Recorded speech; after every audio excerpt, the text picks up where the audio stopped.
Good afternoon. The first item of business this afternoon is portfolio questions, and the first portfolio is Rural Affairs, Land Reform and Islands. And at question number 1, I call Willie Rennie. To ask the Scottish Government regarding the impact on agriculture in Scotland, what its response is to the removal of ring-fenced agricultural support funding for devolved nations by the UK Government. Minister Jim Fairley. Thank you, Presiding Officer. And I greatly welcome the question from Willie Rennie, because as I set out in the Chamber on Wednesday, the removing of the ring-fenced funding and imposing a population-based Barnett formula fails to recognise Scotland's unique relationship with the land and the significant contribution that our farmers and crofters make to the nation, and especially to the rural economy. It also ignores our ongoing commitment to active farming and direct payments, and it risks our efforts to transform our industry for the future. So we will press for a fairer settlement than the UK spending review, including the explicit multi-year certainty as we had in the EU. Willie Rennie. I thank the Minister for that response. The Minister has said quite clearly the £620 million allocation in the UK budget is inadequate. So I assume that means the Scottish Government is committed to spending at least every single penny of that agricultural funding allocation on agriculture every year. Minister. The background of what Willie Rennie is actually asking is for the Scottish Government to give guaranteed multi-annual funding, and the Scottish Government cannot do that. We can give the guarantee of the funding that we have in any individual year, but we cannot give multi-annual year funding, which is what I think Willie Rennie is alluding to. Supplementary, Karen Adam. Thank you, Presiding Officer. Removing ring fencing and Barnettising the funding was always one of the biggest fears that the farming industry had, and history will record it that it was the Labour Party that have done it. Farmers are fundamental to our food security and the future of our rural economy. Does the Minister agree with me that every party in this chamber should unite to call on the UK Government to reinstate the ring-fenced multi-annual funding that Scotland's farmers used to have and should still have? Minister. Absolutely. Imposing the Barnettised agricultural funding within the Scottish Block Grant means that its overall size is a product of any changes in public expenditure that are made by the UK Government. This year on year can change the size of the resources available to the Scottish Government, which now includes that funding which was previously ring-fenced for the agricultural and rural development. So I wholeheartedly agree that this is incumbent upon all parties in this chamber to unite with the industry and press the UK Government to reinstate that ring-fenced multi-annual agricultural funding so that it can deliver the certainty and the market stability that our farmers deserve. And supplementary, Tim Eagle. Thank you, Presiding Officer. Where I disagree with the Minister, I think, is that although I have sympathy with what's going on down in the UK, all eyes now are on Scotland. And you could give a guarantee to ring-fence that 620 based on the fact that you continue to get that from the UK Government. So will the Minister give that assurance today that he will deliver that 620 for the foreseeable future? Always through the Chair, Minister. Clearly, budget discussions are ongoing, and I absolutely take the point that Tim is making. But we have to bear in mind that we get we do not get that multi-annual funding, and the funding is now hidden in the main budget. So we will always do what the Scottish Government has tried to do, and that is support our agricultural community to the very best of our ability. But the certainty has now been taken away by the UK Government. And we always refer to members by their full names. I call Emma Roddick at question number 2. Ms Roddick. Thank you, Presiding Officer. To ask the Scottish Government how the Land Reform Scotland Bill will empower local communities and ensure that land is being used for their benefit. Cabinet Secretary Mary Goujon. The Land Reform Bill sets out ambitious proposals to ensure that the benefits of land ownership and decisions about how it is owned, managed and used are more widely shared. Now, if passed, the bill will prohibit certain sales of over 1,000 hectares until ministers can consider the impact on the local community, and it will also introduce advance notice of sales, giving communities more opportunities to own land. It also introduces ministerial powers to place obligations on landowners to produce land management plans and to engage with local communities, allowing communities more say in how land in their area is used. Emma Roddick. The Cabinet Secretary is well aware that Scotland has one of the most concentrated patterns of land ownership in the world, so I am looking forward to seeing a bill passed which ensures local communities have a much greater say over how land around them is used. Can the Cabinet Secretary speak to how provisions in the bill about breaking up large land holdings and giving communities advance notice of certain sales will tackle rural depopulation, an issue which is still far too common in the Highlands and Islands? Cabinet Secretary. Emma Roddick raises some really important points in her question there, and I think I just want to highlight that as part of the proposals that we have in the bill, and in particular the transfer test, would actually pause sales of some of the large-scale land holdings to allow ministers to decide whether circumstances warrant the land holding being sold in lots, if it is shown that that would then support community sustainability. So, as an example of that, by making more land available for housing, we know which is a key driver of depopulation. Now, the pre-notification provisions will ensure that communities are notified of any upcoming sales of land from large land holdings in their area, and that will then give them that better chance to make a right-to-buy application and then own land that can benefit their communities. Supplementary, Brian Whittle. Thank you, Deputy Presiding Officer. Given the Scottish Government's target for outcomes of agricultural production, climate change, biodiversity and people, I wonder if the Cabinet Secretary agrees with the NFU that the land reform agenda must shift from ownership to how the land is managed by those who own and rent it. Cabinet Secretary. I think that's where we have some key provisions in the bill that are looking to try and address some of those issues. And I think when you look at the second part of the bill and what we're trying to do through the reform and modernisation of tenancy and land for small landholders, I think they do have the potential to make a real positive impact. Now, the bill is, of course, currently working its way through the Scottish Parliament and is being scrutinised by the Net Zero Committee. So, of course, we're listening to all the views that are coming through that scrutiny, and I look forward to appearing in front of the committee to give my own evidence, which I believe will be next year. But I think it's really important at this phase we continue to listen to people, we continue to engage with stakeholders and ultimately see how we can improve and strengthen the legislation. And supplementary, Rhoda Grant, who's joining us remotely. Ms Grant. Thank you, Presiding Officer. Land management plans which are proposed in the current bill have the potential to create more opportunities for communities and also to tackle local problems. Can I ask, what steps can a community take if an agreed plan changes or is not implemented without consultation with them first? Cabinet Secretary. First of all, I want to agree with Rhoda Grant's point that she's making about the importance of land management plans. And obviously there are various provisions in the bill that set out the steps within that and what would be expected. But I'm more than happy to follow up with particular information in relation to the query that Rhoda Grant has put to me today. But would just want to emphasise that I do think there is a strong potential there. And I think it will be great to see the land management plans introduced. But I think that community engagement part of that is really critical. Question number 3, Evelyn Tweed. Thank you, Presiding Officer. To ask the Scottish Government what assessment it has made of the potential impact of the UK budget on farming and food production in Scotland. Minister Jim Fairley.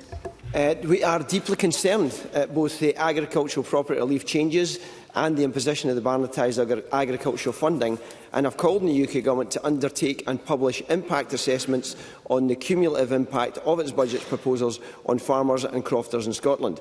We are working now to understand the full implications of these changes, and we will continue to engage with Westminster to press for a fair and just settlement. Evelyn Tweed. Following the UK budget, inheritance tax will now be payable on farm estates, with revenue going directly to the Treasury. To ask the Scottish Government whether it will engage with the UK Government to ascertain if any of this revenue will be used to support Scottish farming. Minister. The budget choices made by the UK Government combined together will see Scottish farmers paying far more into the Treasury with no guarantee of getting any of that fair future funding settlement back. By taking away the multi-annual ring fencing, as we've already talked about, takes away that guarantee. So we will continue to press the UK Government to provide the clarity on the future funding, including this additional revenue, and we will continue to push for a fair and just settlement for Scottish farmers and crofters, largely through the interministerial group, which we do on a regular basis. And supplementary, Rachel Hamilton. Thank you, Presiding Officer. Tomorrow, grassroots farmers will be rallying outside this Parliament regarding the Scottish budget. Tim Eagle is absolutely correct. All eyes are on Scotland. The Scottish Government can use their block grant as they wish. So firstly, will the Cabinet Secretary ensure the Chamber that she will return the £46 million in the budget next week? And secondly, will she make sure that the case for food and farming is made in the Cabinet discussions and the rural budget is not used as a pot to raid? And Minister Jim Fairley. I'll respond rather than the Cabinet Secretary. We have absolutely agreed to return that £46 million, and that will be done as soon as the budget is sorted out. But I don't think I have to tell Rachel Hamilton that this government absolutely will stand up for the farming community. We have done it for decades and we will continue to do it because it is in our DNA that we will support rural Scotland. Question number 4, Katie Clark, who's joining us remotely. Ms Clark. To ask the Scottish Government in relation to its cross-government coordination on islands policies, what discussions the Rural Affairs Secretary has had with ministerial colleagues regarding what more it can do to support residents and businesses on the Isle of Cumbrae. Minister Jim Fairley. Work is underway across portfolios to support communities on Cumbrae, in line with the objectives of the current National Islands Plan. The Islands Programme alone has invested £1.7 million for critical infrastructure on Cumbrae since 21-22.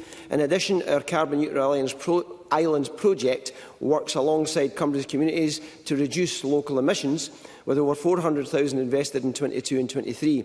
We are also co-funding senior islands officers within North Ayrshire Council to support the implementation of the Cumbrae Local Island Plan, and we will continue to work with Cumbrae and other islands to inform the new National Islands Plan. Katie Clark.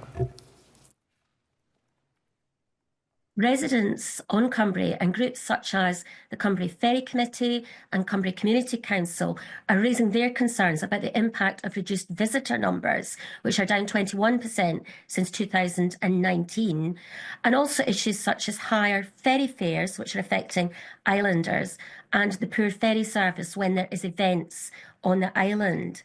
What more does the Minister believe can be done to ensure that the local community is listened to and that on a cross-governmental basis that policies are put together to ensure that these issues are addressed? Minister. I thank the member for that question, and I would reiterate there is a National Islands Plan and we have a very rural-focused lens right across government on all of these issues. But I should also point out that since the SNP government came in 2007, ferry fares are actually cheaper what they are now than what they were when we came in 2007. And supplementary, Kenneth Gibson. Officer, the Scottish Government is investing £38.4 million in Millport's £48 million flood prevention scheme. Can the Minister say how significant that investment is, more than £40,000 per islander, in securing the sustainability and prosperity of the island of Cumbrae? Minister. I very much thank Kenny Gibson for the opportunity to talk about the fact that we are absolutely delighted that Millport Coastal Flood Protection Scheme is nearing completion. The scheme is a vital asset to the community, providing improved flood resilience to over 600 properties. I'd like to thank Ayrshire Council and everyone involved for delivering the scheme. Our changing climate brings more frequent and more intense storms. Improving flood resilience is therefore a priority for this government and is our biggest adaptation challenge. Later this year, we will publish our flood resilience strategy, setting out Scotland's long-term goal for flood-resilient people, places and processes. Question number 5, Ash Regan. Thank you, Presiding Officer. To ask the Scottish Government what plans it has to ensure that critical rural food production economic activity is viable, sustainable and attractive to the next generation of farmers, crofters and fishers. Minister. I thank Ash Regan for that question because it allows me to talk about the First Minister who recently highlighted agriculture's vital role in the rural economy at Agriscott.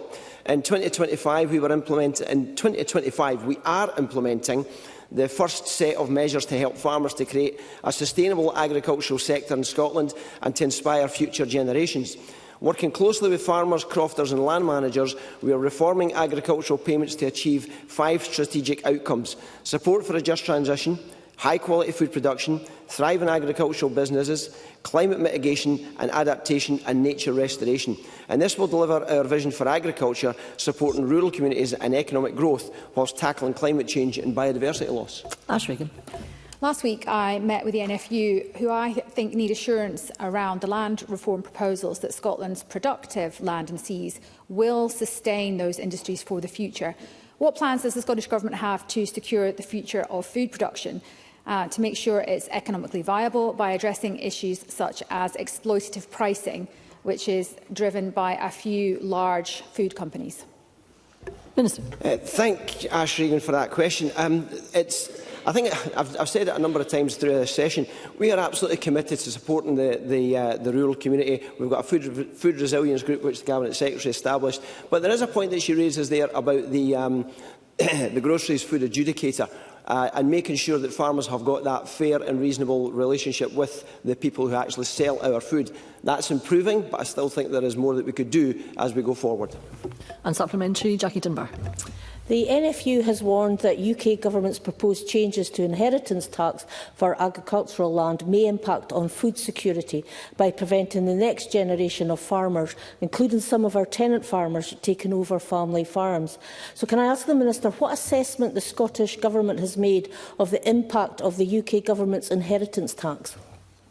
Minister. Quite clearly, the Chancellor's decision to reform exemptions to agricultural property leave for inheritance tax has clearly led to unacceptable levels of stress, worry and uncertainty amongst farmers in Scotland. We have called on the UK Government to commit to undertake and publish impact assessments on its budget proposals on farmers and crofters in Scotland. Fundamentally, we want a tax system that supports rather than hinders the orderly succession, planning and the transfer of land to the next generation of custodians. And it is deeply disappointing that the Chancellor chose not to work with the Scottish Government before acting on this matter. Question number 6, Daniel Johnson. Scottish Government, what action it is taking to boost the rural economy? Scottish Government Cabinet Secretary Margaret Johnson. The Scottish Government is committed to building a vibrant, sustainable and inclusive rural economy that meets the goals of achieving a nature-positive and wellbeing economy for future generations. Now, we are taking a range of action to support the rural economy, such as through our support for our rural enterprise agencies, through digital connectivity initiatives such as our Scottish 4G infill programme and through our investment of over £1 billion in the 24-25 in the Rural Affairs, Land Reform and Islands budget. Daniel Johnson. I thank the Cabinet Secretary for the answer and I admire her eagerness to answer my question. And I'm sure she'll agree with me that much of actually what makes the Scottish economy distinctive and competitive is actually based on what we produce in remote and rural areas. But that in turn means that they are very reliant on infrastructure, roads, rail, cables and pipes to get those products to market, especially domestic and international. For example, world-class aquaculture, farmed in the Highlands and Islands but processed in the Central Belt and exported as far away as Vietnam, or whisky, distilled in the Highlands and Islands, bottled in the Central Belt and exported at a rate of 43 bottles a second. So has the Scottish Government got an approach or methodology to calculate the cost of lost GVA because of underinvested and inadequate infrastructure such as the A82, A9 or inadequate ferry services? Cabinet Secretary. I have to admit, I think with such a broad opening question, and relating to the transport issues, now I absolutely take the point the member is making about how critical it is, our infrastructure is across our rural and island areas. Now, I think in terms of some of the specific points he makes, I'd be happy to raise that with the Cabinet Secretary for Transport, but of course I recognise that. And I think in the position that I'm in, and I obviously have to work across government and with my colleagues, and we can see that through the work we take forward in the National Islands Plan, which focuses on issues such as housing and transport, and of course more broadly across rural Scotland too. Because it's within all our best interests, I think, if we want to try and tackle some of the issues that we see in rural areas, and I think look at tackling depopulation as an example as well, it's our basic infrastructure that is hugely important in that. But I think in terms of the specific points Daniel Johnson raises, I'll raise those with the Cabinet Secretary for Transport and get back to him. Supplementary, Emma Harper. The anxiety and stress that Labour's government's budget has caused throughout rural Scotland will do nothing to boost our rural economy. Scottish Labour have got a brass neck to ask about giving a boost to rural Scotland while their colleagues make choices without even undertaking impact assessments on their budget proposals. Does the Cabinet Secretary agree with me that if Scottish Labour want to boost Scotland's rural economy, they should be calling on their UK colleagues to restore the ring-fenced funding that rural Scotland had? Cabinet Secretary. I couldn't agree more with Emma Harper today, and I think that you can hear the concerns from across the chamber that have been expressed throughout the question session that we've had this afternoon so far.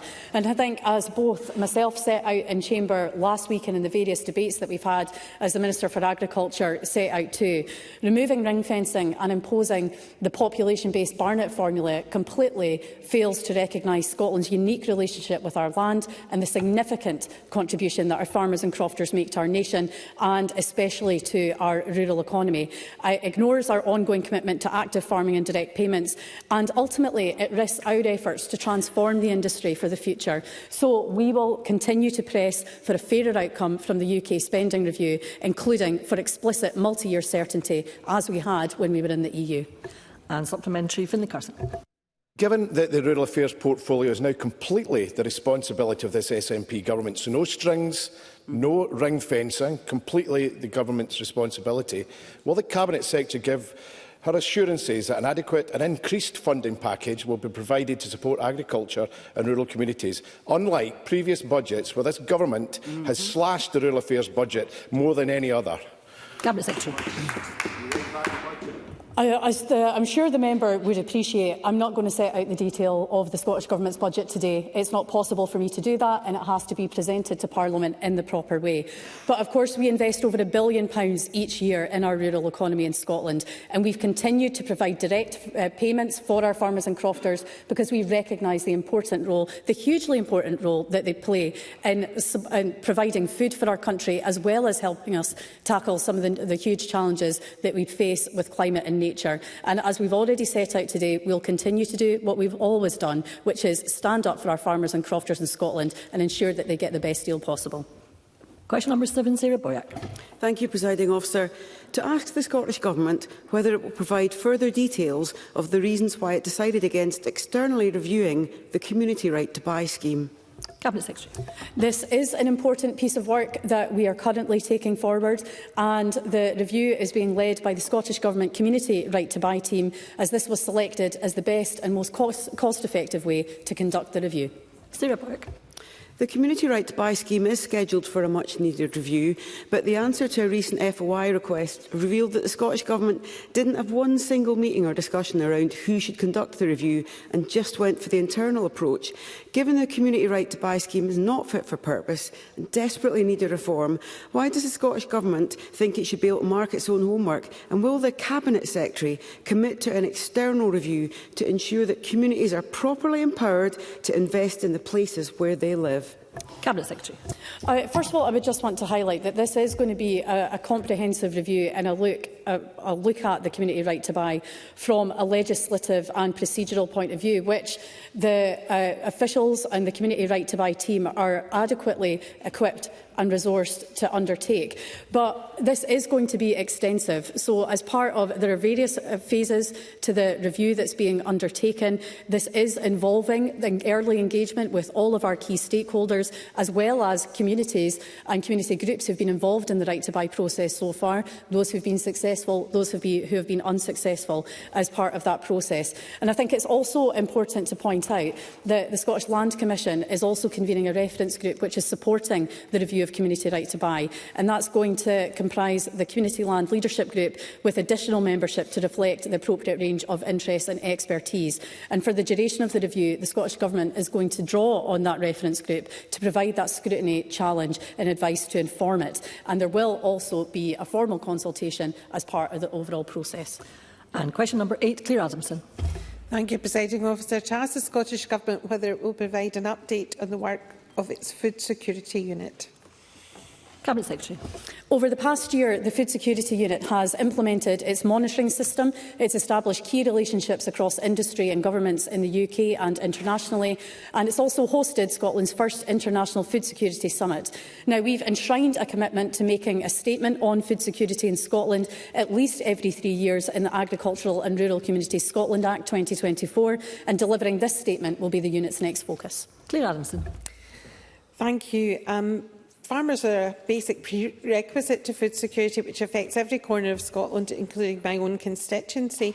But both the Conservative and Labour Westminster governments have treated Scotland's farmers very poorly in terms of the, when you think of the Tier 3 pillar funding that was taken away from our hill farmers, and also the most recent change with the employers' contributions and also the inheritance laws. Can I ask the Cabinet Secretary how the SNP government will continue to support farmers in the interests of food security? Cabinet Secretary. For that question. And I think could hear some disquiet in the Tory benches over here, because while they're calling for multi-year funding, I think they're forgetting that their government didn't supply any multi-year funding. You froze the budget and didn't give an inflationary increase over the course of 6 years. So you can point your fingers at the other benches, but I think you've got a lot to be ashamed of yourselves. Always through the chair, now, Cabinet Secretary. We have been clear on many occasions that the Scottish Government, we're committed to maintaining direct payments, ensuring there are no cliff edges of support and a just transition in line with our route map. Cliff edges which we're seeing accelerated due to the measures that the Labour Government have now introduced down south. Now, we recognise that our farmers and crofters produce high-quality food and they undertake climate and nature restoration, and ultimately they support thriving rural communities. That's why the Scottish Government enshrined those activities in our Agriculture and Rural Communities Scotland Act as objectives of Scottish agricultural policy. And as I've already set out this afternoon, the Scottish Government will continue to do what it's always done in representing and standing up for our farmers and crofters in Scotland. Thank you, Cabinet Secretary. That concludes portfolio questions on rural affairs, land reform and islands. Point of order, Daniel Johnston. I'm very grateful, Deputy Presiding Officer. It was very apparent in the last question session that in response to a number of particularly SNP backbencher supplementary questions, the government front bench appeared to be able to read answers. Now, given that they are meant to be supplementary questions, it shouldn't be possible to script those answers. I'd be very grateful for your view, Deputy Presiding Officer, whether that is in line with standing orders, and more importantly, whether that is in line with parliamentary practice and procedure and the courtesy that we should expect from one another to answer questions rather than collude with backbenchers on scripted answers. Mr Johnston, I thank Mr Johnson for his contribution. I am not in charge of the way in which members seek to pose their questions.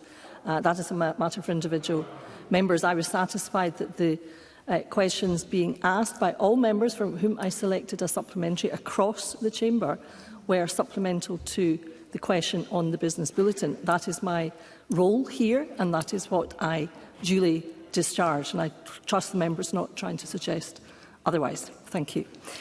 We will now move on to the next portfolio after a short pause to allow frontbench teams to change position should they so wish. Thank you.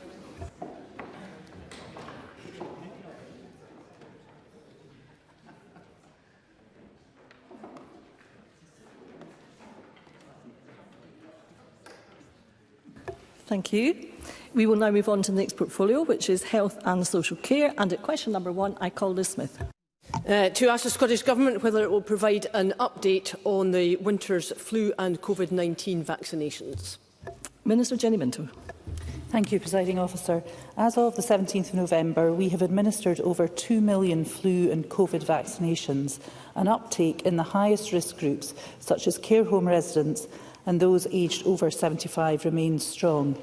Getting vaccinated remains the safest and most effective way to protect yourself against these winter viruses. We must remember that last winter we saw flu and COVID acute hospital admissions peak between Christmas and New Year, so we ask people to come forward before the festive break to get themselves protected, as vaccination's strength is as a preventative health measure. Liz Smith. I thank the Minister for that, and I think, if I'm not mistaken, there are some new statistics due tomorrow.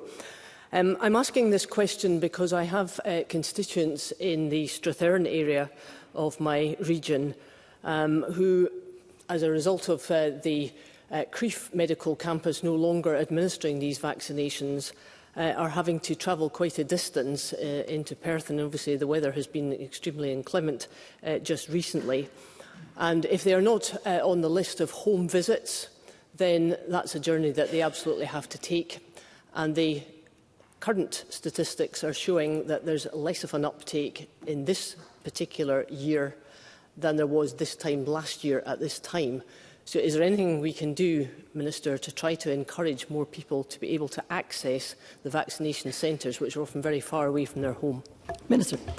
I thank Liz Smith for her question and recognise the issues that she is articulating. I recognise it from my own constituency.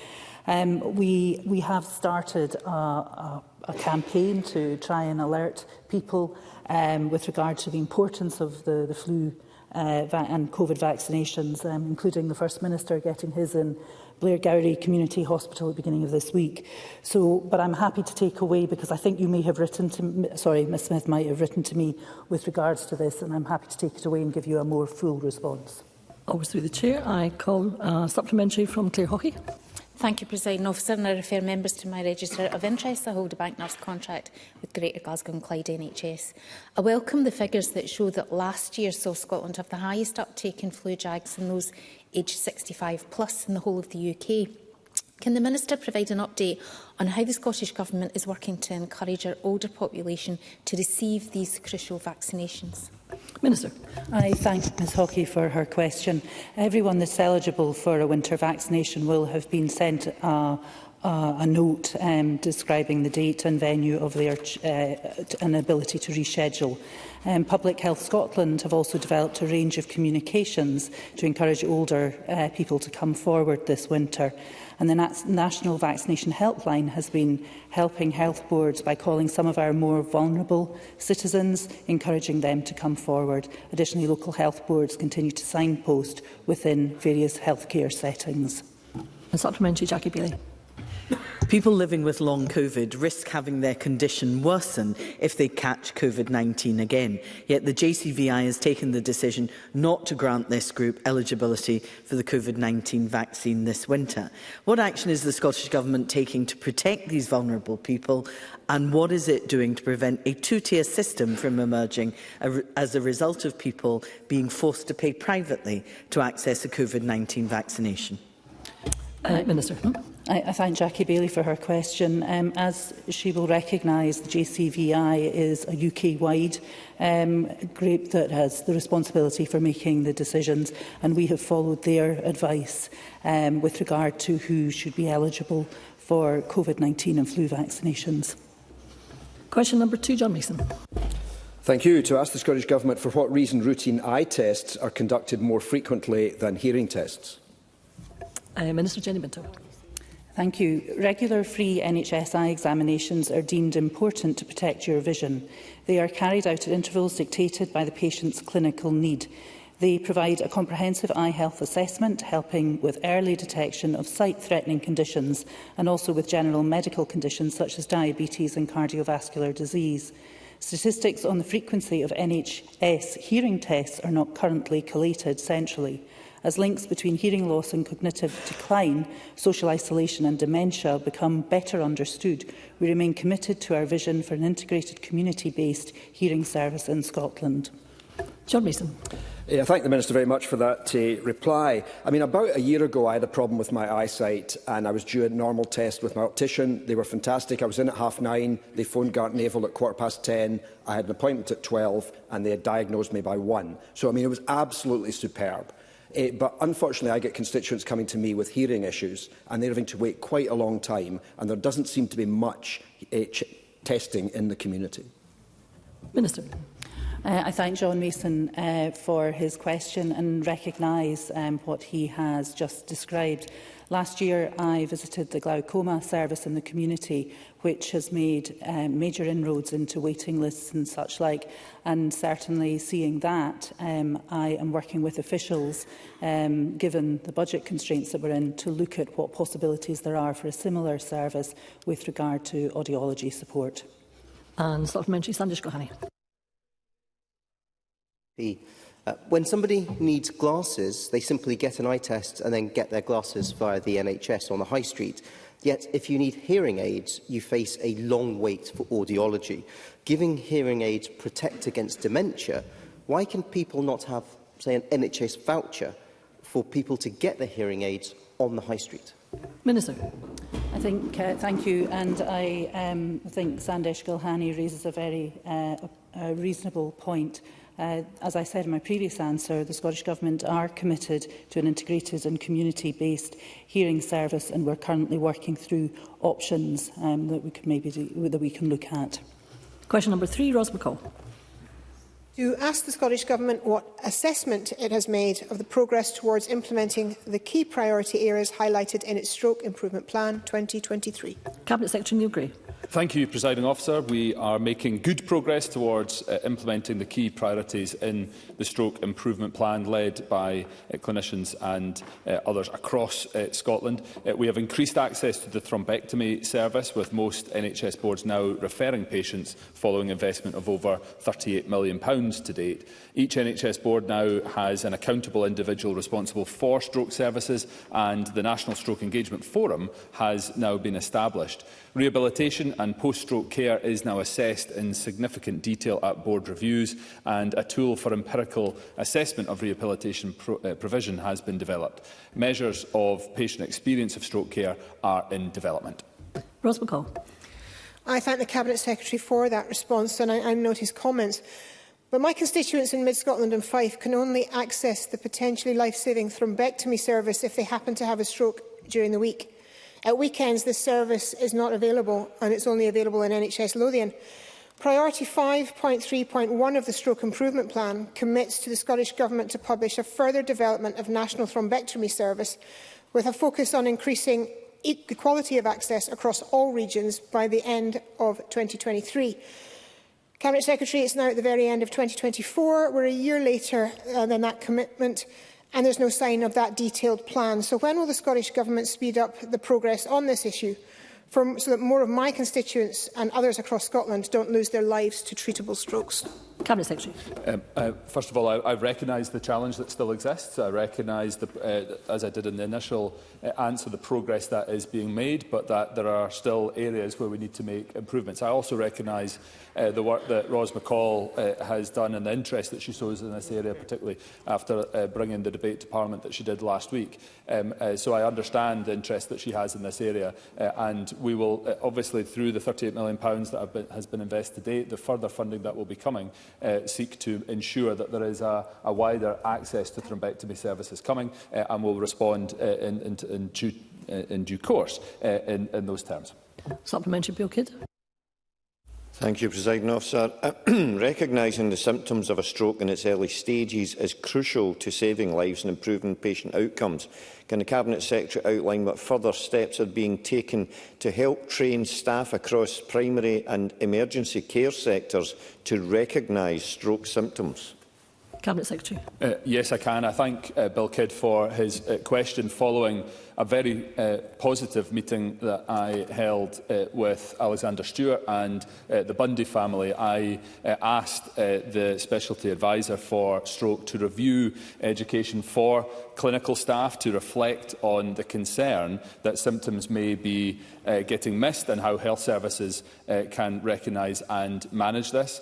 The review has informed the development of an education package that's funded by the Scottish Government and will be delivered by Chest, Heart and Stroke Scotland, to whom I am very grateful, and to staff in GP practices, emergency departments and the Scottish Ambulance Services.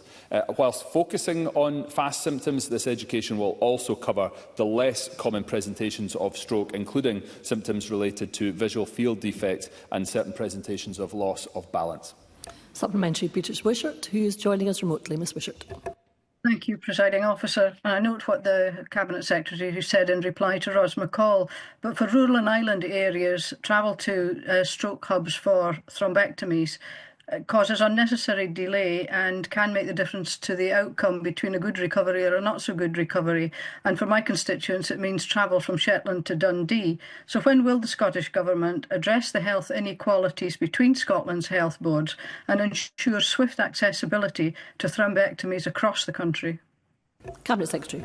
I very much recognise what Beatrice Wishart narrates there. I've got family members in Orkney, and as I'd set out last week in the debate in the summer, have had family members suffering stroke. So I recognise the challenge that there always is in terms of delivering services in island and rural communities, and the necessity for residents there to travel to access services. I specifically understand the need for us to have swift access to rehabilitation services, and I've already pointed to the investment that's been made already. So in 24-25 there was £11 million put in for the development of a national thrombectomy service in Scotland and stroke policy development via the Stroke Improvement Plan.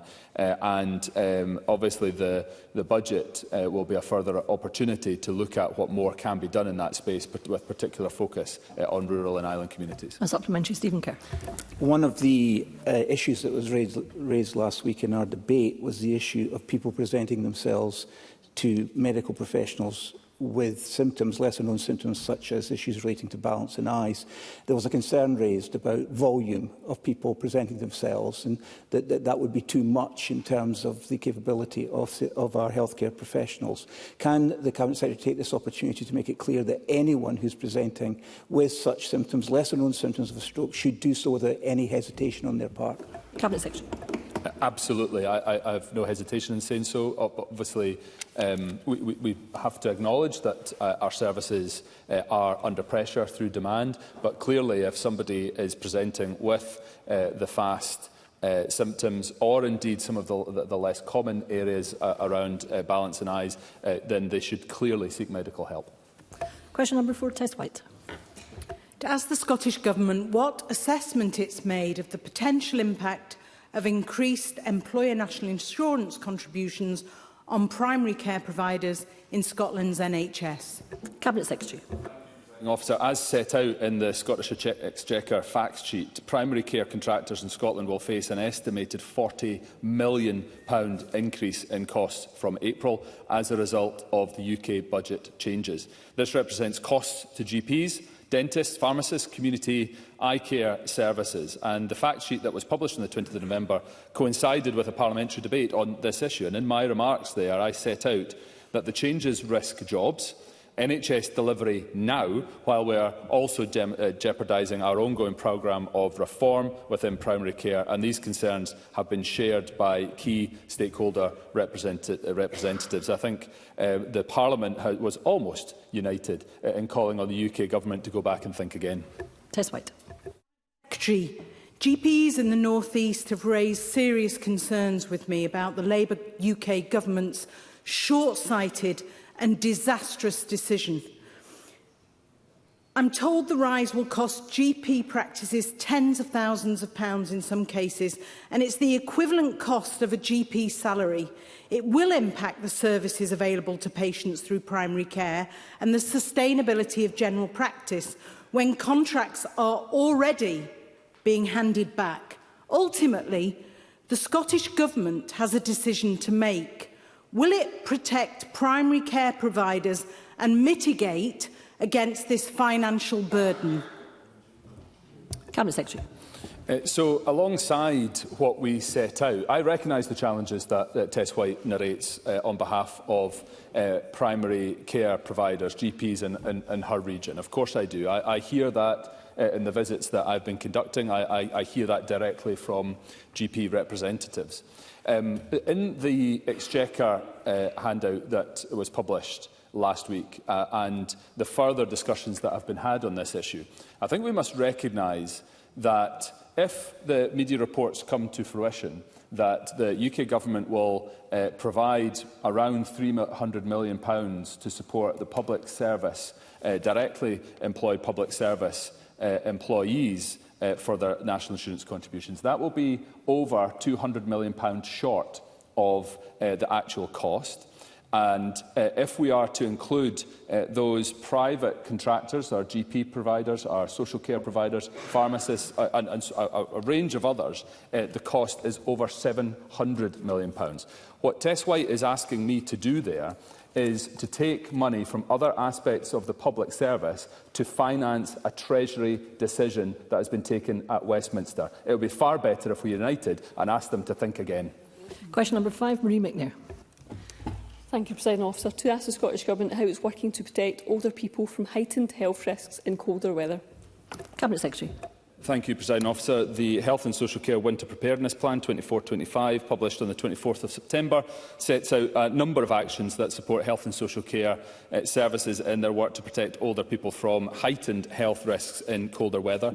This includes the rollout of the vaccination programmes to prevent flu, COVID and other respiratory viruses for older adults, expanding the Hospital at Home Older People Service that will enable people to be treated at home where appropriate, as well as signposting available resources such as the Scottish Government's Cost of Living website.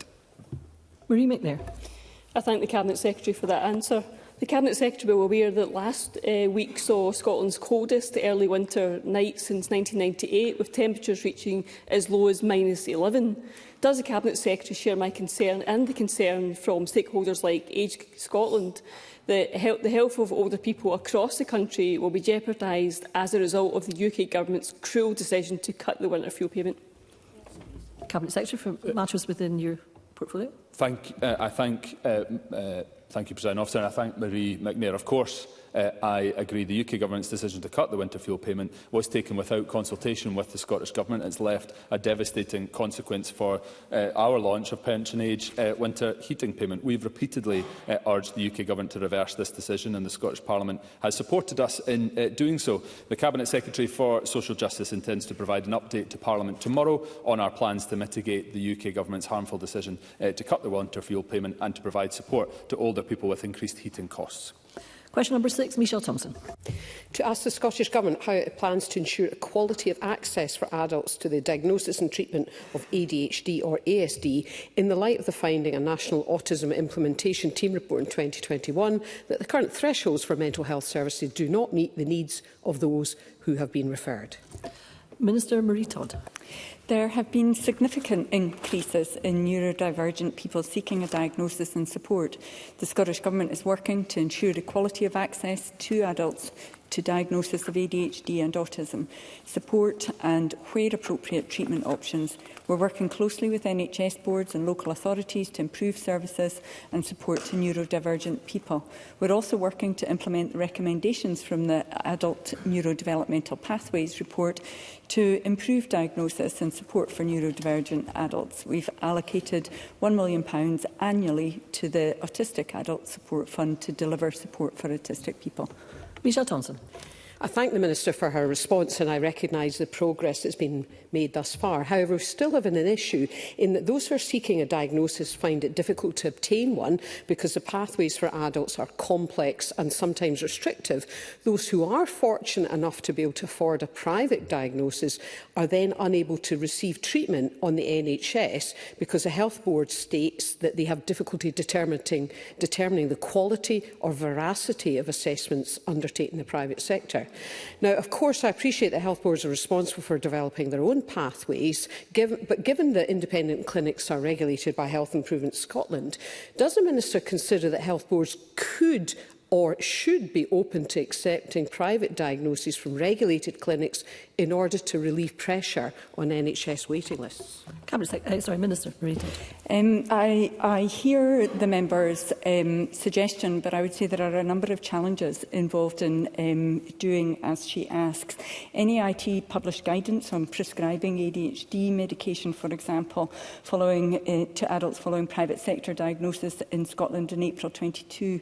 That guidance was drafted in consultation with practising psychiatrists, the Royal College of Psychiatry and General Practice and individuals with ADHD. Now, that guidance highlighted that for a shared care arrangement to work properly, everyone involved must communicate effectively, and recommendations from specialists for ongoing prescribing in the NHS really need to be made at an NHS consultation with an NHS specialties. Now, some NHS boards do have shared care policies, but it does remain the clinical discretion of each individual GP to decide the best course of action for their patients. And supplementary, Paul Sweeney. Thank you, Deputy Presiding Officer. I've been contacted by multiple constituents who are on waiting lists for ADHD assessments for autism in Glasgow. One constituent put to me recently that she has been told the waiting time for ADHD assessment is now 3 years. The Minister mentioned the £1 million fund, but what can she do to confirm to me that she's had engagement with NHS Greater Glasgow and Clyde to challenge them on these unacceptable waiting times, and what support is available to my constituents whilst they're struggling waiting on these diagnoses? Minister. So the Cabinet Secretary did an annual review on NHS Glasgow, Greater Glasgow and Clyde on Monday, so there is an ongoing engagement with that particular health board. My officials are engaging with health boards all over the country. The member will understand there has been a dramatic increase in requests for diagnosis in some local areas, up to 1,500% increase, and that is causing a challenge. Added to that, with ADHD in particular, there are medication shortages, and the guidance has been to not initiate medication for those individual patients who may well, for whom medication may be appropriate because of the global shortages of ADHD medication. I would expect that situation to improve over the course of the next year, but the member will understand there are real challenges because of increased demand and because of medication shortages. Question number 7, Jackie Dunbar. Thank you, Presiding Officer. To ask the Scottish Government whether it will provide further details of the work that is doing to tackle stigma around HIV and to eliminate new HIV transmissions by 2030. Minister Jenny Minto. The Scottish Government remains committed to eliminating HIV transmission and supporting people with HIV to enjoy happy, healthy lives without stigma. Last year's landmark anti-stigma campaign had a significant impact and helped change negative attitudes. Building on this successful campaign, we are funding further training for health and social care staff to increase awareness and reduce stigma. This is just one element of our comprehensive approach. Our HIV transmission elimination delivery plan, published earlier this year, details 34 key actions being taken in the short, medium and longer terms to ensure we reach our 2030 goal. Jackie Dunbar. I thank the Minister for that answer. They will be aware that the Sunday marks the World AIDS 2024. I'm proud that since 2017, the annual number of first ever HIV diagnoses recorded in Scotland has nearly halved, decreasing from 226 to 126. But this number is still too high. Will the Minister outline how the recently published HIV transmission elimination delivery plan will work towards our shared goal of eradicating new HIV transmission in Scotland completely? Minister. And I thank Jackie Dunbar for her question. World AIDS Day is a time for us to remember those we've lost to the virus and look forward to a future with no new cases and no stigma around living with the virus. Many of the 126 new HIV diagnoses in Scotland last year were infections acquired elsewhere. Indeed, since 2017, new diagnoses where exposure was recorded as within Scotland have decreased from 145 to 37. This highlights our successful approach to HIV prevention. The HIV Transmission Elimination Delivery Plan builds on this excellent progress, including through further development of our world-leading PrEP programme and our ePrEP clinic pilot, which is now seeing its first patients. I look forward to sharing further updates on our actions to end new transmissions in Scotland in due course. Brief supplementary, Emma Roddick. Thank you, Presiding Officer. In advance of World AIDS Day this Sunday, it's good to hear the Minister reaffirm the commitment to end HIV transmissions in Scotland. We know that levels of stigma can often be higher in low prevalence areas, such as many of the rural and island communities that I represent, where there's less awareness and additional barriers to accessing healthcare. Can I therefore ask her to outline what specific action is being taken to increase access to HIV healthcare and education in rural and island areas of Scotland so that we can meet the 2030 target? Minister. I thank Emma Roddick for her question and recognise the issues and the situations that she has spoken about. It's exactly why we are funding services like postal testing and also Waverley Care's digital information project, which can be particularly valuable for those in rural and island areas. We've also funded a national HIV coordinator within Public Health Scotland, who is working with a network of champions from all NHS boards to disseminate best practice and support delivery of excellent care nationwide. Brief supplementary, Cara Mockin. Thank you very much, Presiding Officer.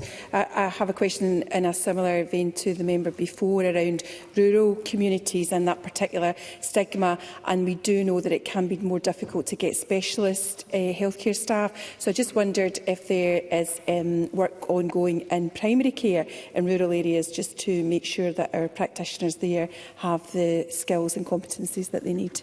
Minister.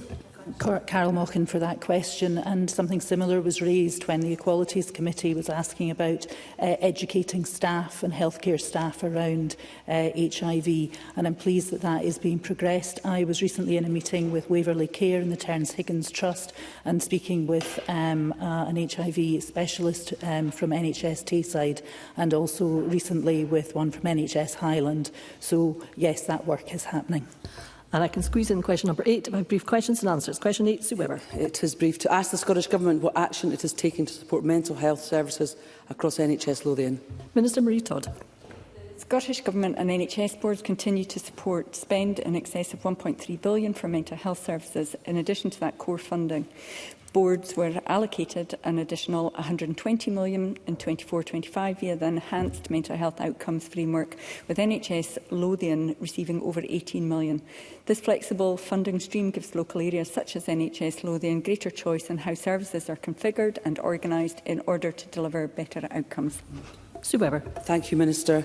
Veterans First Point Lothian is a vital service supporting veterans with their mental health and well-being. On the 28th of October 2024, all new referrals were paused to V1P following NHS Lothian's decision to withdraw their joint funding. This service is now facing an uncertain future.